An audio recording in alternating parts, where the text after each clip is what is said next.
So in that 8 to 10 minutes, and we're going to talk about how to apply this to like your career or your business in general outside of the TEDx stage. But in that 8 to 10 minutes, like what you do is such an interesting and specific thing of like, how do you capture kind of one idea, one concept, make it really unique and ownable? And so talk a little bit about like how, if somebody were to want to do a TEDx talk, what's the like highest level of just kind of like advice you give them about like how to figure out what they want to talk about?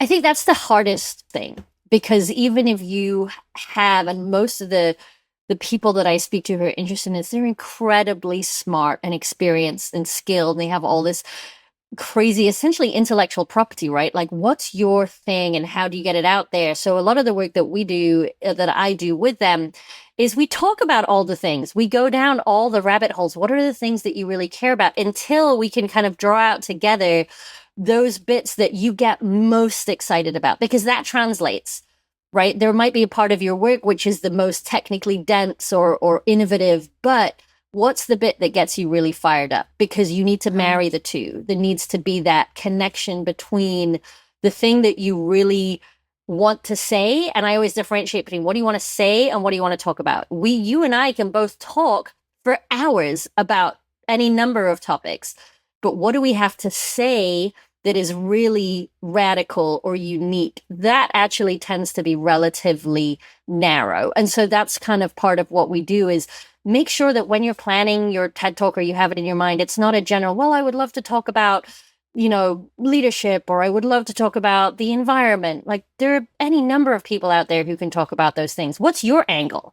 What's that one thing that you know more intimately than anyone else? And why do you care about it? Right? I think that's where certainly the work that I love is stepping away from that old corporate PowerPoint presentation of, well, here's all the facts, let's get through them all in a logical way.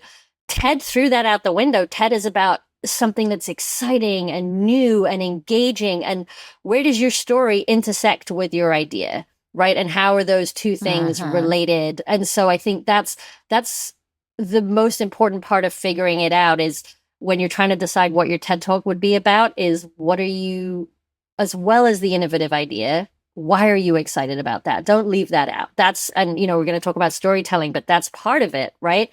And you decide how much or little of your story you want to tell. You don't even have to tell any of your story, but your story informs what you decide to talk about and why you care about it and why you're so jazzed up about it. And if you're not jazzed about it, don't talk about that. Let's talk about something else, right? Let's find another angle that would be more motivating for you.